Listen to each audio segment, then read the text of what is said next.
매출이 6천만 원인데 적자가 났대요. 이게 가능할까요? 잘 이해가 안 되시죠? 매출 5천만 원, 6천만 원을 낼 줄 아는 분이 마진 계산을 못해서 적자가 났을까요? 오늘 그 얘기를 한번 해보려고 합니다. 쇼핑몰 운영에 있어서 매출보다 중요한 건 순수익이거든요. 그런데 많은 분들이 실전에 막상 들어가면 순수익 계산을 못해서 적자를 보는 경우가 종종 있더라는 겁니다. 이 예시는 제가 아는 대표님의 예시인데요. 이 대표님의 상황을 제가 들여다보니까 어디에 문제가 있었냐면은 광고에서 문제가 있었습니다. 우리가 보통 로아스라는 지표가 한 300% 정도 나온다고 하면은 어때요? 그럭저럭 뭐 나쁘지 않을 것 같고 막 그렇잖아요. 그죠? 그런데 사실 이 로아스라는 것은 제품의 마진에 따라서 좋을 수도 나쁠 수도 있다는 겁니다. 오늘 그 개념을 낱낱이 한번 파헤쳐 보도록 하겠습니다. 결국에 우리가 쇼핑몰 매출을 한 500만 원 정도만 낼 줄 알아도 어떤 것들을 다 알게 되냐면 자연스럽게 이 마진을 설정하는 방법 정도는 다 알게 돼요. 마진, 순수익에 대한 기본적인 개념도 잘 모르시겠다 하시면은 제 영상 2년 전에 올려놓은 영상이 있거든요. 그 영상을 한번 보고 오시고요. 오늘은 조금 더 실전적인 얘기를 한번 해보려고 합니다. 지금 매출 500만 원이 아니라 5천만 원, 6천만 원을 내는 대표님도 적자를 봤다고 했잖아요. 자, 이거는 뭔가 조금 심각하게 문제가 있는 거거든요. 그래서 우리가 매출을 내고 여기서 확실하게 순이익을 남기는 어떤 스킬적인 부분에 대해서 오늘 제가 말씀드려 보도록 하겠습니다. 자, 우리가 만약에 12,000원짜리 도매 제품을 발견했습니다. 자, 이 12,000원짜리 제품 얼마에 파실래요? 아마 제 영상을 꾸준하게 보고 계신 대표님들은 이거 바로 29,800원 혹은 39,800원에 팔아야 되겠다라고 답을 하셨을 겁니다. 그런데 제 영상을 본 지 얼마 안 된 분들은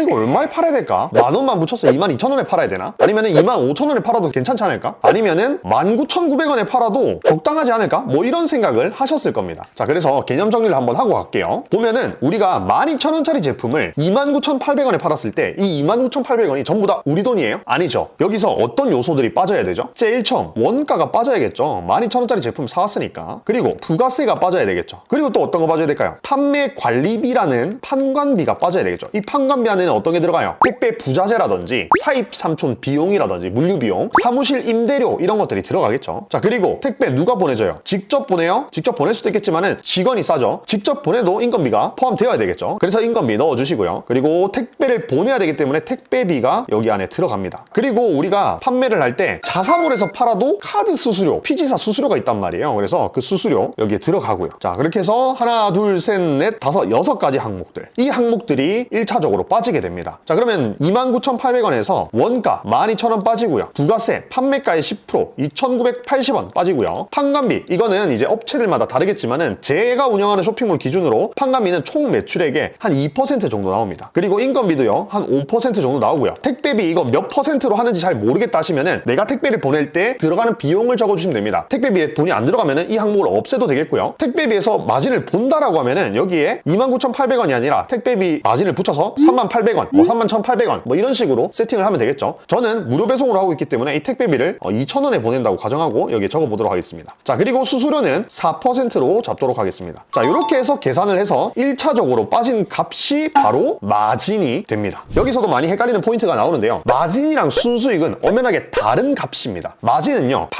판매가를 우리는 매출이라고 하는데 매출에서 비용을 빼면은 마진이 나와요. 이 마진은 사실은 순수익하고 동일한 개념은 아닙니다. 그럼 순수익은 뭐냐면 이 마진에서 광고비라는 애를 쓰고 남은 금액이 순수익이거든요. 매출에서 비용이라는 애를 빼고 나면은 마진이 나오는데 이 마진에서 광고비를 빼야 순수익이 나온다는 겁니다. 아시겠죠? 자, 여기서 만약에 다 빼고 남은 금액이 9,542원이에요. 그러면 내가 하나 팔아서 남는 금액이 9,542원이네. 그럼 하나 팔 때마다 9,500원씩 남네라고 생각할 수도 있는데 그게 아니라는 거예요. 여기서 광고비를 하나 팔 때마다 얼마씩 쓰는지를 넣어줘야 실제로 내 주머니 남는 수익을 계산할 수가 있다는 겁니다. 그런데 정말 재밌는 것은 뭐냐면 매출 5천만 원, 6천만 원, 1억 이렇게 내시는 분들은 이 개념을 이미 다 알고 있습니다. 이미 다 알고 있는데도 적자가 난다는 거예요. 그게 왜 그러냐면 우리가 이 수치를 실전에서 적용하려고 하면은 우리가 원하는 것처럼 이 값들이 딱 명확하게 보이지 않기 때문에 그렇습니다. 그래서 오늘 제가 정말 쉽게 설명을 드릴게요. 방금 전 예시가 12,000원짜리 제품을 스마트 스토어나 자사몰에서 29,800원에 팔았을 때 9,542원이 남는다라고 했어요. 그래서 이거는 아직 광고비가 빠지기 전 마진이라는 값이었습니다. 그럼 여기서 우리가 실전에 적용했을 때 손해를 보지 않기 위해서 어떤 걸 알아야 되냐면 엔드 로아스라는 개념을 알아야 됩니다. 어려워요. 일단 나가지 마시고요. 한번 들어보세요. 자, 이거를 우리나라 말로 바꾸면은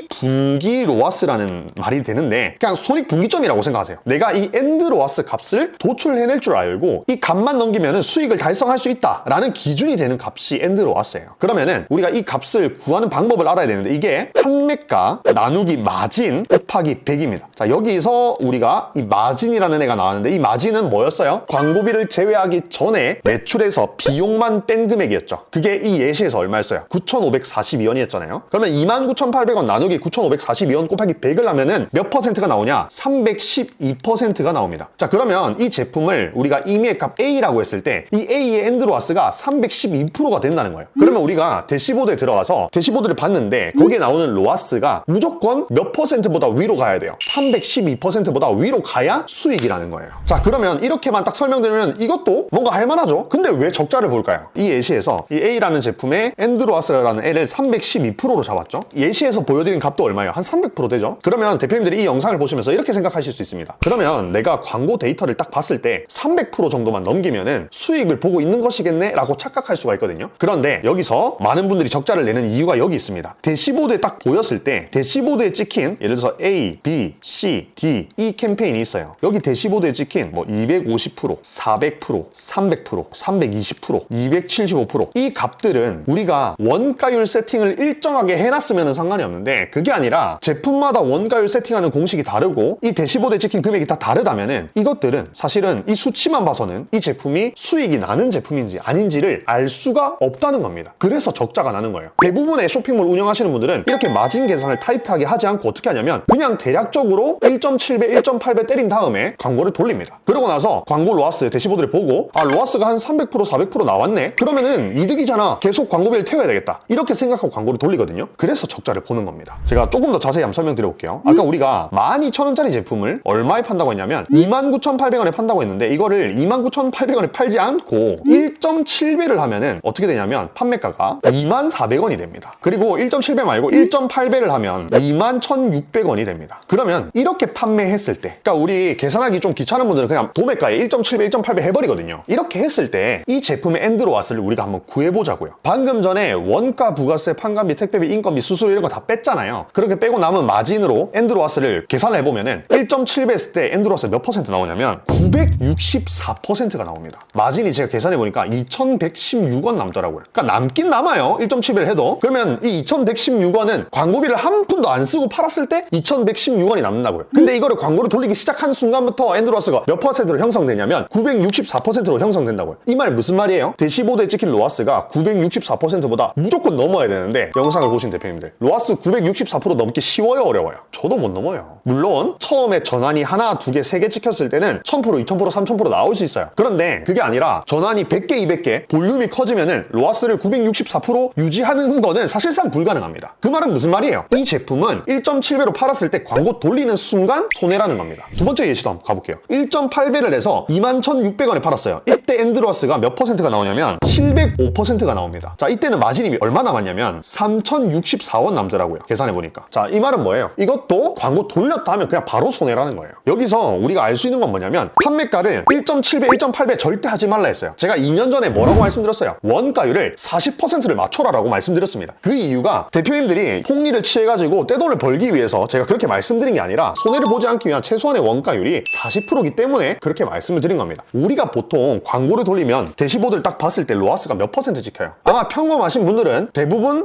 300%에서 400% 사이, 조금 못하는 분들은 200%, 좀 잘하는 분들은 500%, 600% 이렇게 나올 겁니다. 그러면은 200에서 600%가 거의 평균값인데 이렇게 대시보드에 200%, 600% 찍혔을 때 이득을 내는 세팅을 해야 되잖아요. 그 값이 원가율을 40%로 맞추는 것입니다. 그러니까 여기 보면 12,000원짜리를 29,800원에 팔았잖아요. 그러면 여기서 12,000원 나누기 29,800원 곱하기 100을 하면은 몇 퍼센트가 나오냐면 40%가 나옵니다. 이게 원가율이에요. 그러니까 우리가 판매하는 판매가에서 원가가 차지하는 비율이 40%를 넘지 않는 선으로 유지를 하면은 우리가 그 제품으로 광고를 돌렸을 때 이득을 볼 수 있다는 겁니다. 오늘 영상의 핵심이 이거예요. 그런데 쇼핑몰을 잘 못하고 적자를 보시는 분들은 어떻게 하고 있냐면 전체 판매가에서 원가가 차지하는 비율이 일단 50% 60%가 넘습니다. 막 59%, 60% 돼요. 그러면 그런 상품들은 광고를 돌리면 어떻게 된다고요? 그냥 무조건 손해를 본다고요. 그래서 처음에 원가율 세팅부터가 잘 잡혀 있어야 이후에 광고를 돌렸을 때 우리가 이익을 낼 수가 있는 겁니다. 자, 오늘 여러 가지 개념들이 나왔어요. 엔드 로아스도 나왔고 원가율도 나왔고 뭐 로아스도 나왔고 여러 가지가 나왔는데, 자, 여기서 제일 중요한 건 뭐냐면 처음에 우리가 애초에 마진 세팅을 잘 해야 된다. 이 마진 세팅을 할 때는 2026년도에 와서도 1.7배, 1.8배 하고 있으면은 어떻게 된다고요? 무조건 망한다고. 이렇게 하는 게 아니라 판매가가 있으면은 이 판매가에서 원가라는 애가 차지하는 비율이 40%를 넘지 않게 세팅하는 거가 중요합니다. 이렇게 말씀드리면 또 이런 얘기를 하실 수 있어요. 아니, 신상마켓을 돌아봤는데 그런 상품들이 없어요 라고 하실 수 있는데 있습니다. 조금 더 눈에 불을 켜고 찾아보십시오. 있습니다. 우리가 판매가를 세팅할 때는 원가 비율이 40%를 넘어가면 안 된다. 그래서 우리 예시로 든 게 29,800원이 있었고요. 원가가 12,000원짜리였습니다. 그래서 이거를 이 정도로 팔면 되고요. 이렇게 세팅했을 때 네이버에서 팔면은 손익분기 로아스가 아까 예시로 312% 정도 나오는데, 자, 이 정도면 우리가 한번 해볼만 하다는 겁니다. 이 의미가 뭐였어요? 312%보다 더 높게 나오기만 하면은 우리가 돈을 벌 수 있다는 거였죠. 그래서 제가 이거를 예시를 뭐라고 들었냐면 돈을 버는 자판기라고 예를 들었어요. 자판기가 있는데 우리가 입구에 10,000원을 넣었어요. 그러면 출구에서 12,000원이 돼서 나오는 자판기가 있으면은 입구에다 돈을 넣을 돈을 우리가 정해놓고 넣겠냐고요? 아니죠. 그런 자판기가 있다면은 돈을 끌어다가 거기다 다 투자를 해야죠. 광고라는 것은 이런 겁니다. 이런 식으로 엔드 로아스를 세팅해놓고 엔드 로아스보다 로아스가 높게 찍히는 캠페인들을 찾아 나가는 과정이에요. 그렇게 해서 찾은 캠페인들에다가 돈을 투자해서 돈을 버는 게 쇼핑몰입니다. 아시겠죠? 그냥 무작정 뭐 예뻐 보이는 거, 느낌 좋은 것들 소싱 해와가지고 해외 나가서 촬영하고 그냥 상품 등록해놓고 마음대로 그냥 광고 돌려가지고 하는 게 아니라 원가율과 마진, 그리고 거기에 따른 엔드 로아스를 딱 구해서 수치화해서 광고를 돌리고 이득이 나오는 곳에 광고비를 더 투자해가지고 볼륨을 올려나가는 거, 이게 올바른 방향성입니다. 자, 오늘 이렇게 마진, 순수익에 대한 내용들 한번 다뤄봤는데요. 오늘 내용 정말 중요합니다. 왜 그러냐면 이게 진짜 돈 버는 얘기거든요. 앞으로 이런 돈 버는 얘기가 궁금하시다면 구독과 좋아요 꼭 좀 부탁드리고요. 다음번에 더 좋은 영상으로 찾아뵙도록 하겠습니다. 감사합니다.